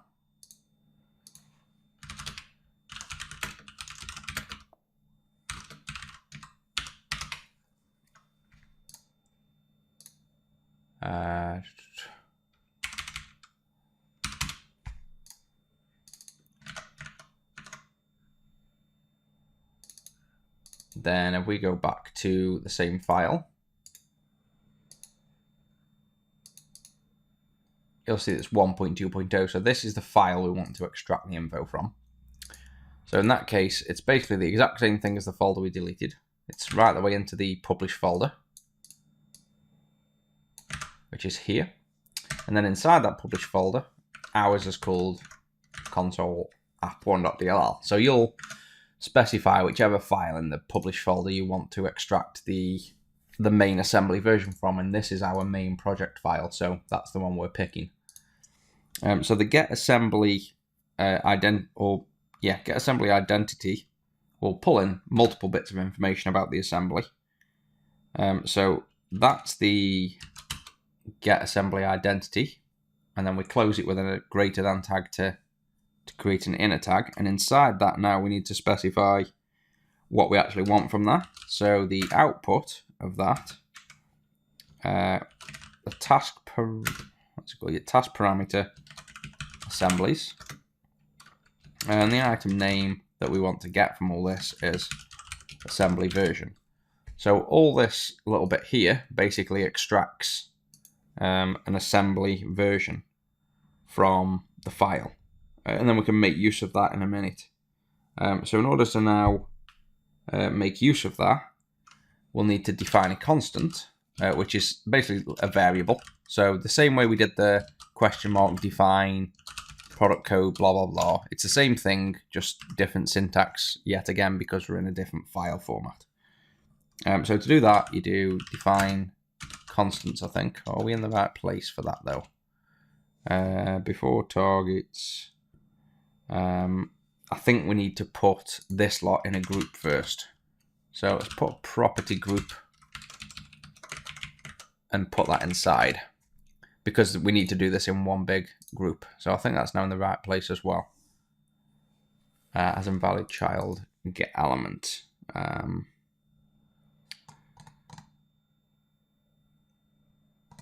No, it's not a property group then. Oh no, we don't put that inside a property group. We need to put what I'm about to do next inside of a property group. So we'll make a property group here, and now we can define constants. There we go. So let's define constants as, like I say, just defining variables. So the one we want is build version. The build version will equal, and now again, like I keep saying, I know Wix is awful for the amount of different ways to define everything, but it's what we've got to use. So now you use a percentage mark instead of a exclamation, and instead of a dollar, it's now turned into a percentage mark. And that will now allow us to get this piece of information here, this assembly info. So to get it now, we do assembly version, which is this item name, dot version. And all you need to know about that is that we'll find this file, get the file assembly info, which has come from the properties assembly version, and we simply pulled this piece of information in. So you can basically copy and paste this, change this to the correct path, and you know that now you've got a variable build version with the correct build version in. So if we reload the project, we can now, in product, this temporary one we made here, which is 1, 2, 3, 4, we can delete. And because we've redefined that exact same variable in the Wix project. So if we build that and then install it,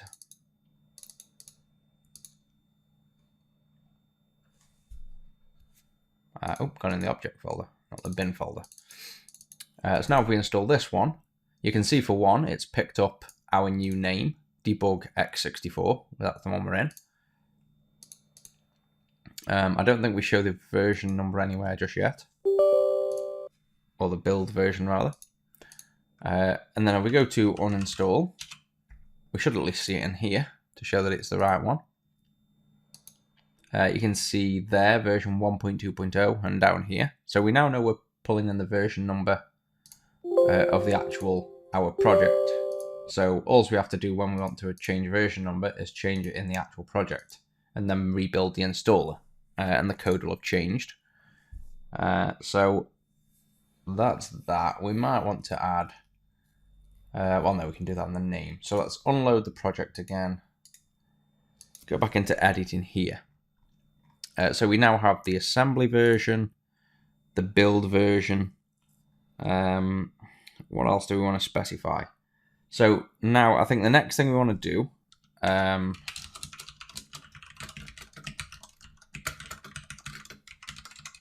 is, as I mentioned, we want to extract all of this publish folder's files, all of these, everything that appears in this specific folder. We want to automatically generate the components from it, like we did for the first one where we generated the single file. So we don't have to type it 200 times. So to do that, you can use something called heat in Wix.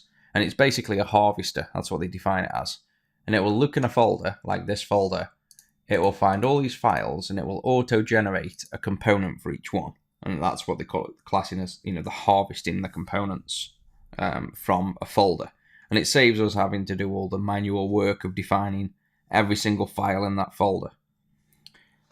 So what we'll need is, let me think.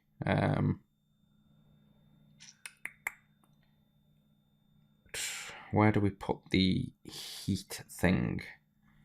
I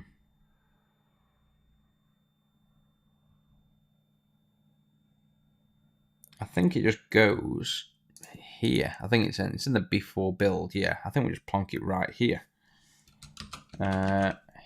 Heat directory.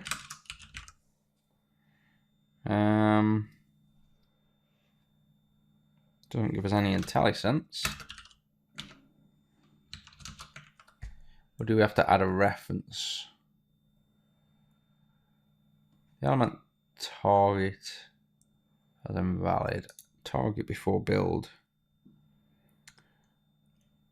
Yeah, I know we have this heat in here. I'm pretty sure we do. I think we need a reference. I think we're missing a reference. Let's just remove that a minute, reload the project. Let me just have a quick glance at references. Add reference. Wix toolset, bin. Let's see if everything stands out in here. Maybe the utils. I don't know. I don't think it's in the utils, but nothing else looks like it's got anything in. Let's try that. So right click on the references, add reference, browse to the same folder again, double click on the Wix utils and OK. And then let's unload this, edit it again, and let's see if the heat thing appears. No, it doesn't. Maybe just IntelliSense doesn't work. Okay, let's just try and type it, because I'm sure this is where it goes. So I think this is just going to complain, but like I said, let's just ignore that. So the heat directory, which basically say harvest file components from publish folder. We need to first tally the output file to create, which is obviously, it's going to generate a components, a bunch of components, a Wix file. So it's going to generate a WXS file. So we're going to give it the name. So we've got one already called components. So let's just call this components generated or something. .wxs. We have the directory where these files will be installed. So directory ref ID. And that will be that install folder ID, just like we have in the component we installed. So that'll go into the program files folder. We have the component group name, which is basically just the component group ref thing that we had in the product installer. So call it anything. So we'll just call this published components, say. Then suppress com, we'll say true. That's just so it doesn't do anything with COM files, which we're not doing in this install. Now the important one's a directory, and that's where it's going to look for all of these files. So we've already got that here, same place again. So that's where it's going to now look for all files and effectively harvest them from those, that path. It's going to pull in all the files and generate from this. We'll do suppress fragments. So we don't want the auto-generated file to have a bunch of fragments, so we don't need that. We'll do suppress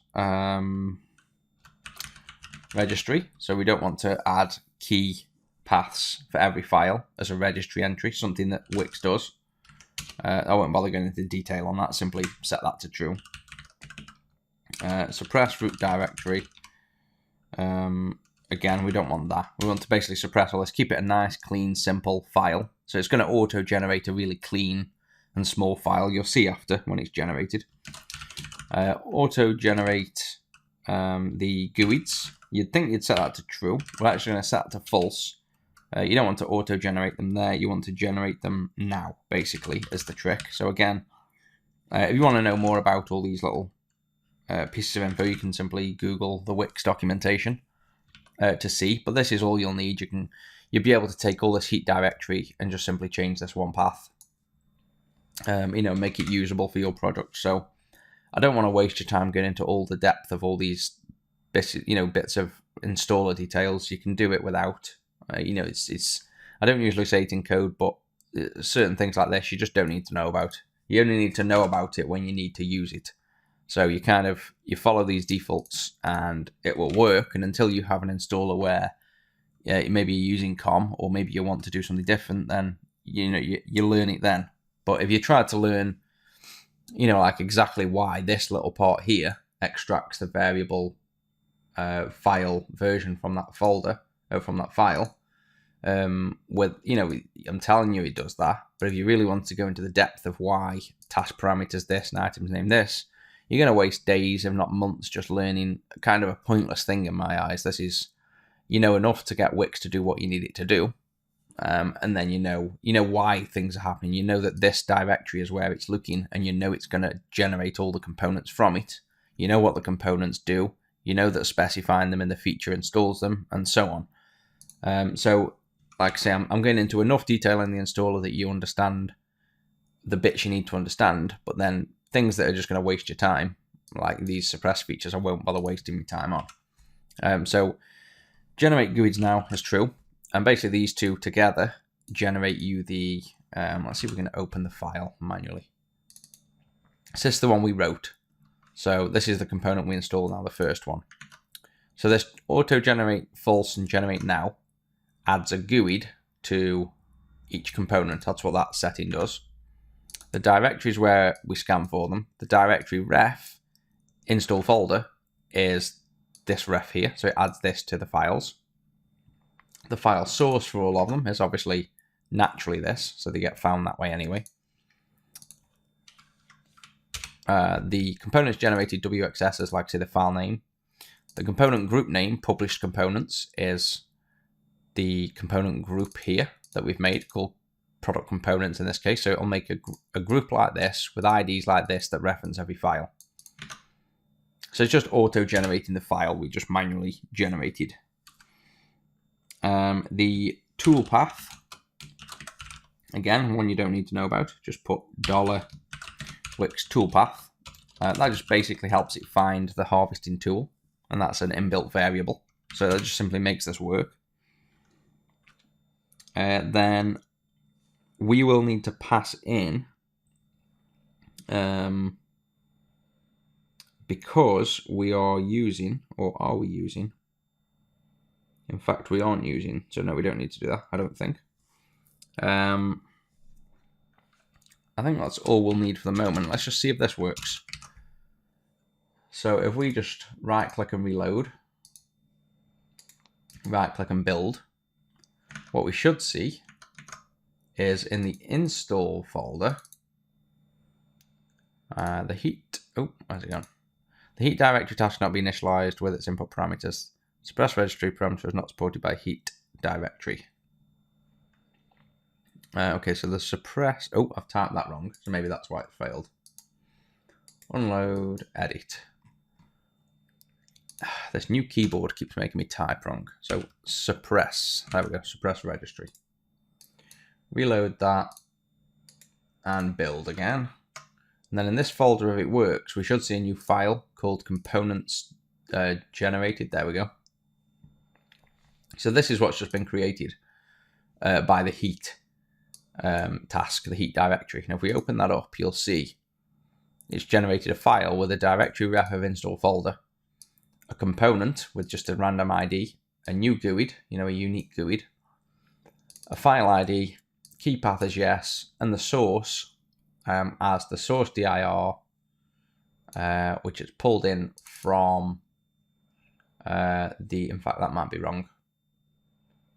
But let's see. So this is generated effectively a bunch of components just like this. But now we've run it once, we've built once. In the installer, if we right click, add existing item, we can add that auto-generated file now. So it's in our project. And it'll change every time we build.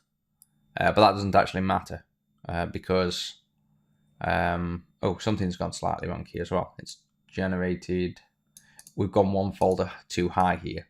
So this is the folder above, and then this is the folder below. So let me just right click, unload, and edit. We are one folder above, we're not in the publish folder. So the heat directory is now collapsed. WinPlatform /publish. So I want to go into the subfolder publish, reload. So I've changed the directory of the heat directory. Build again. And this time, if we open this file, we should see this change and these remove because that's the top level one.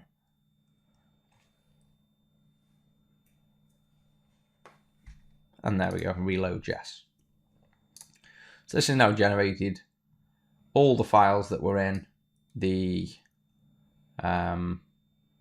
publish folder, and it's generated them under a component group called published components. So now in order to install all of our components, all we should have to do is install this published components as well. So if we go back to product, and we're installing here component group product components, we want to also install published components. So we'll change that to published. And if we right click and build, we should hopefully end up with an installer. Yay, loads of problems. Platform attribute is invalid according to the data type. That's the one we ignore. The system cannot find source app. Oh, so I think we need to pass in source dir. I think there's one other thing we need to do. Unload, edit. Go to, so there's the heat directory. I think because the way that heat runs, it's unaware of any variables. Because we have, let's drill this back down. Because in here we're using configuration and platform, I don't think it's finding that variable. It's, it needs to be told of those variables. So we will do, let's try in the define constants, because this will happen right away. Put a semicolon after the build version, and let's specify a base path. And in that base path, we want it to be the publish folder. So we want it to be this folder. So now we just defined a variable that's going to the published folder, the thing we're installing.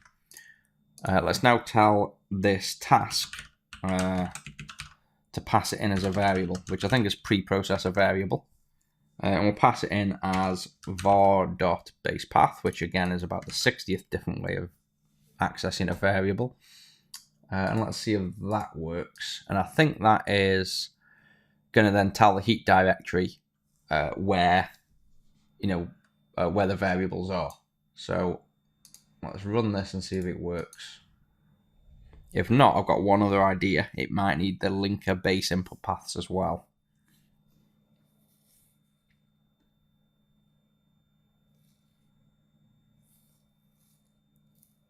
Looks like it's working, hopefully, because it's taken a while.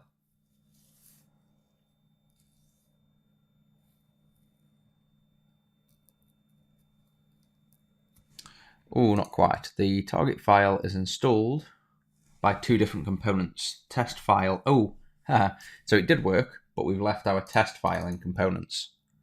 So let us just remove test file for the minute, or comment that out. And comment that out. So that's now empty. Might moan that now we've got an empty component, but let's see. So that's kind of good because it realized that we were trying to install the same file twice. So if this one builds, we should have very close now to a finished installer. We'll do a few more tidy up steps at the end, but we shouldn't be far off. We'll add the shortcut, and we will rename this file to include the build version. But other than that, we should be pretty much done so long as this builds. There we go, 26 meg, so I think it's working. Still hasn't said finished yet though. Build complete. Directory install programs is in the, oh yeah, so we're now back to the same thing. We need to remove the install start menu icon. So tell you what, let's add the shortcut. Let's just do this all in one go now. So I'm pretty confident that's now working because it's built the thing. It's 26 meg and it just failed because we commented out this remove folder as well. So the one other thing we want to do when we've installed this is in our application, we have, when we go to the publish folder, we've got this exe that we want to run. That's our program, if you will. So let's add a shortcut to this file. So to do that, let's uncomment those, recomment that, because that's going to now be fixing the shortcut, the start menu folder that we need to remove. This will be shortcut to main application, we'll call it. We'll uncomment the test file. This will be shortcut. And we'll just say main app shortcut. Copy, paste the name there. Then we'll call it file, main app shortcut. And in fact, we don't have a file, do we? We're only a shortcut. So get rid of the shortcut. Get rid of the file rather. Add instead a shortcut. The ID will be, I don't know, shortcut main app shortcut. So all we're doing is prepending the word shortcut to it because the component's got that ID. Or actually, I don't think it matters. I think you can give it the same ID because it's a different type. So give it the same name as the component. I think that's fine.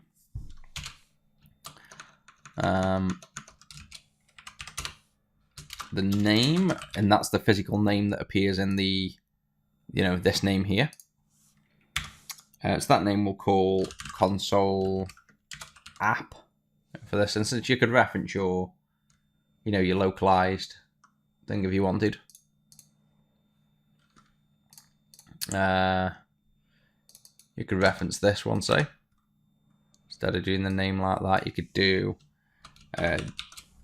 dollar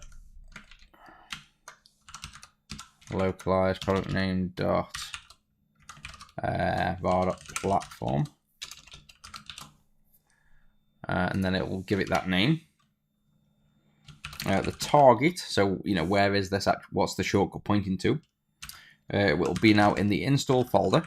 So you have to put this in angle brackets when you're specifying a target. So that's the folder, and then it's called console app1.exe.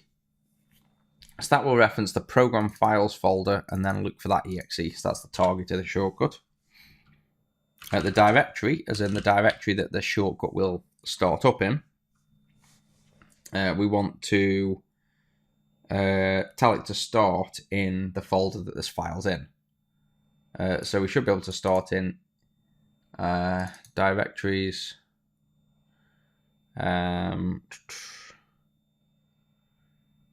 we want to be in the install folder as well, I think. So it thinks it's in the same folder.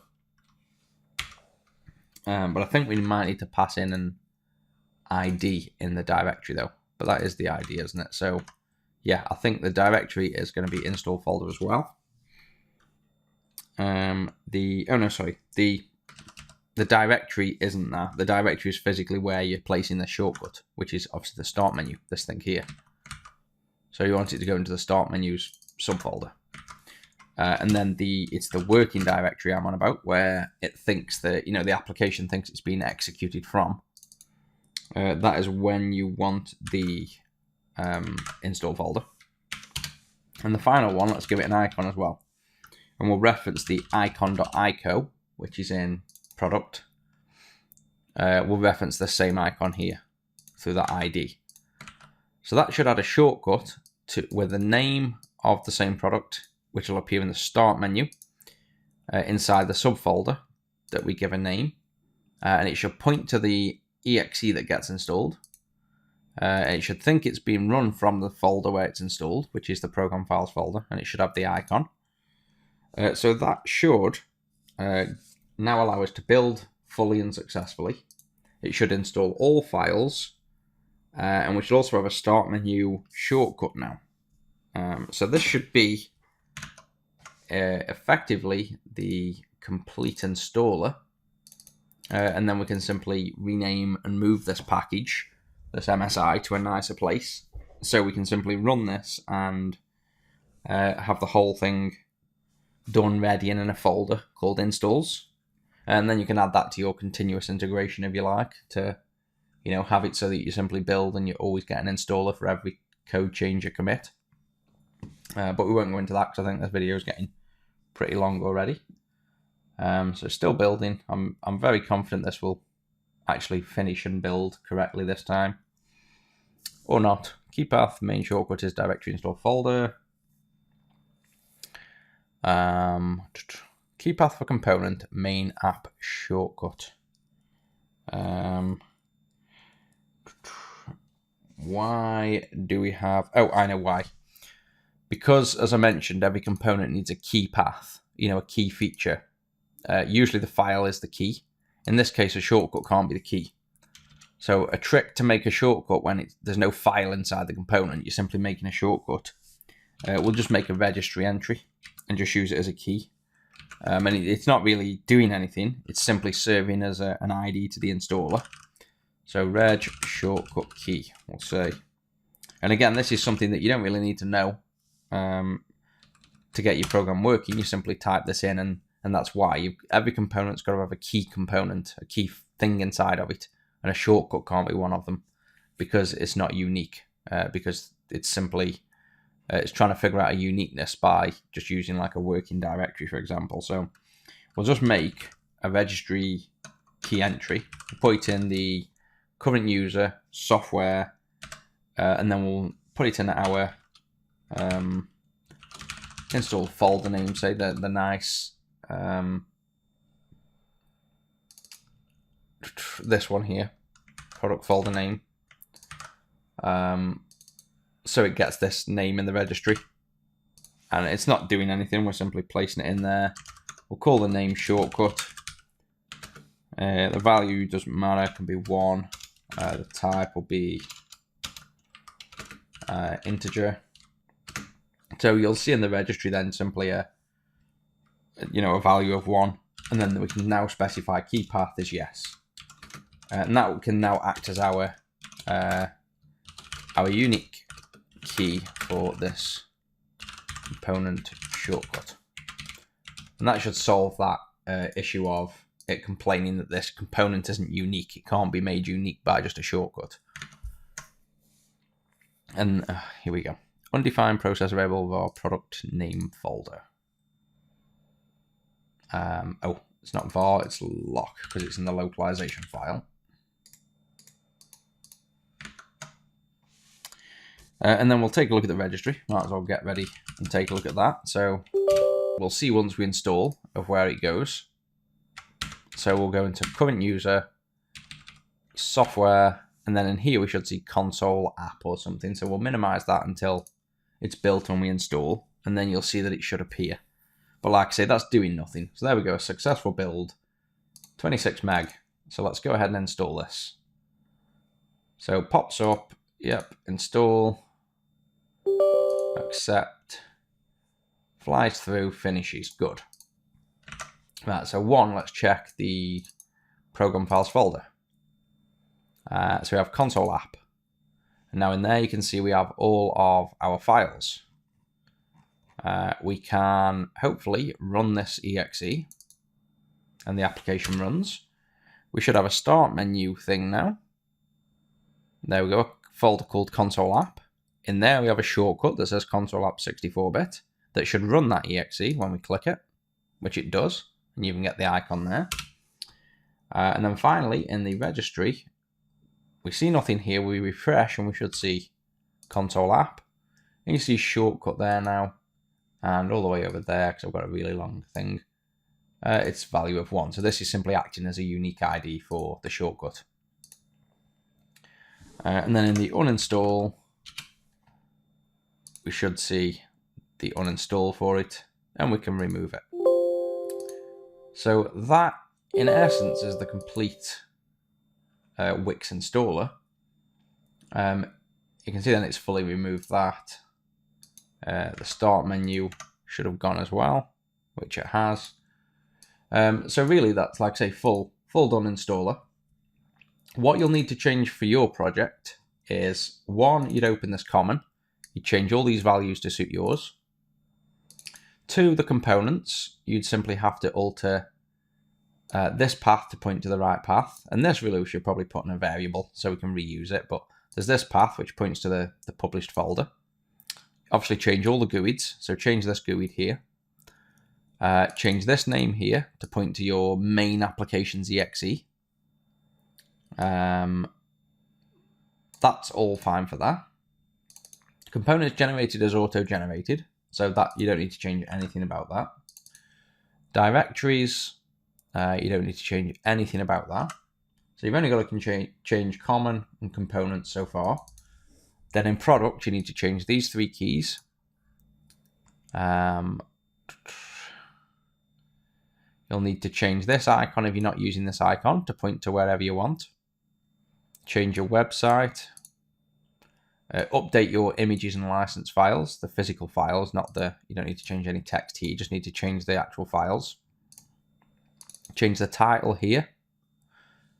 And then you'd unload your project, edit the project. You'd change your output name to whatever you want, which we're going to rename in a minute as well. You'd go down to then basically this before build. You change again the obvious, the path here, the path here, the path here, and the base path here, and the base path here, and that's it. That's all you change for your specific project, and that's the same when you now make another project in future. That's basically all you have to change, just a couple of paths really. So the last thing we're going to do, just to make this a bit tidier, once we've generated an install, we don't want it really being inside of a bin, debug, folder. We want it to be, really just installs a folder here, so it's nice and clean. So one thing you'll notice actually is you've got a bin debug and then this enus, a culture. Because that's going to end up being multi-culture, for now we want the build to not bother putting it inside a culture-specific folder. We'll remove that.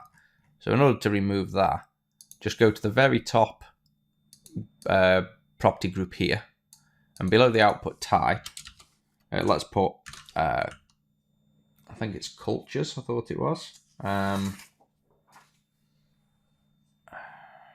Sure, it's just cultures, and a semicolon to signify no cultures. And now when we build, that should basically build in a fault like directly in here now. So it shouldn't go in enus, it should just build right in this folder, and that'll just remove that variable that would change when we change cultures. Otherwise, when we're trying to find the file to rename it, it's going to go to a different file every time, which is not what we want. So when this finishes, I'm hoping we get the file here. There we go. So it's starting to appear here. So by specifying cultures with a semicolon, we're simply stating that we've got a bunch of no culture. So now you won't get that folder. It'll just be in bin debug, or effectively bin and then configuration and then the name of the file. So we now can figure out the exact name of the file. And we're going to use that so that we can rename the file and include the build version. So down in here now, we'll go into the after build instead of the before. So once it's generated, we'll copy this get assembly code exactly, which is just that bit there, because we need to get the assembly version again. So we can give it a, the build name. That's what we want to include the build version. So we'll get the assembly version in the after build. And then we want to rename and move final MSI. So we'll do an exec command, and again this is just then command line commands. We want to first create a folder. So by default the commands run in this location, as we said, the place where the Wix project is. I want my MSIs to go in a folder just called installs, but because it doesn't exist here, same as if you type cmd, you want to do basically mkdir for make directory installs, and that will make an installs folder. This one other thing we have to do is if you run that again, it will fail effectively because it exists. So we have to do if not exist installs make dir installs, and then it won't fail if it exists, and if it doesn't exist, it will create it. So we want to do this basically, and all that's doing is ensuring that the folder exists, but using command line to do it. And now we want to actually then move the file. So command do move, which is just a command line thing, and we want to, in this case, we're in this folder, remember, the installer. It's in bin, debug, and then it's right there. In fact, we're not even in a configuration, we're just in bin. Oh, here we are. Debug is the configuration. So we're in bin and then configuration and then the name. So bin $configuration and then backslash and then dollar and the output name, which we have because it's defined here. So we get the output name.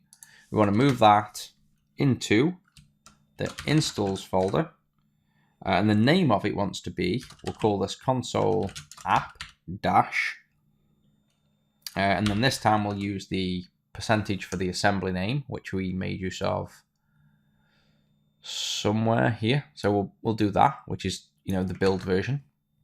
We'll include the build version now in the name, and then dash the configuration dash platform, and it just means now that the file and then .msi. So I'll now rename it, and that should be the last step. So let's reload, build, and you should see this time it'll build in here. We know it will. Up here we should get an installs folder, and when it's done, it should move the finished install MSI into this folder, and now it's got a fully useful name. It's going to include if it's debug or release, if it's 32-bit or 64-bit, and also the build version of that of your product. So there's no confusion. Install build exited with code 1. Console app, we've got to put MSI at the end of the first name. Unload, edit. Obviously we've got the build name, the output name, but that doesn't include the .msi. So put .msi because we know that's the output name. Reload, yes. Build. So basically what this will do is generate the MSI installer, but it's really obvious of everything about it, whether it's been a debug or a release, 32 or 64-bit, and what version it is. Because it's easy to get confused or make an installer and forget that you're in debug, or think you're in 64-bit or 32. And at least if the file name gives you that information, you're less likely to make those mistakes. So this shouldn't take another second, and it should be done. And then we'll just build the other one as well. So there you go. Now you can see we've got the console app. It's version 1.2.0.0. It's debug. It's 64-bit. When we run it, it also tells us that it's the 64-bit. And then let's say change our project. We'll change this to 1.3 to show that changes. We'll change it to a release and 32-bit, and then we'll build again. And this should generate this new package now as a release 1.30. So that's all there is to Wix. I know it's a hell of a lot to take in one video. There's a lot of concepts, but it's kind of just how Wix works. You'll find that you'll now take this as almost a template and tweak just what you need to tweak to get it to work for you.